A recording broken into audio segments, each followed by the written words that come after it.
Ako si Soy Tita Banoy Pangarap. So ayan, nagtimpla na ako ng kape para suwak na suwak ang food trip natin ngayong araw. So ayan, maging positibo lang tayo sa buhay. So ayan, ang ulam ko, mega sardines.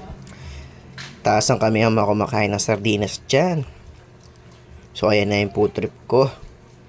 Masarap yun, lalo na may kape. Tapos mainit pa yung kanin. So ayan, titikman natin man. Yan. So ayan, no. Gugutumin ko sa mga video ko, kaya support me. Ako si Soy T. So ayan, titikman na natin guys. Lalagyan natin ng sardinas yan. Tapos lalagyan pa natin ng sarsa para suwak na suwak ang food trip ni Soy T. So ayan, first bite. Ulala. Yamete kudasai. Garni ang tamang pagkain. Timusan. Kung mapapabili ka ng sardinas. So ayan, tikman natin yung kape. Mainit-init pa yan. Swak ang food trip, lalo na pa yung kape. So ayan, oh. Swak na swak talaga.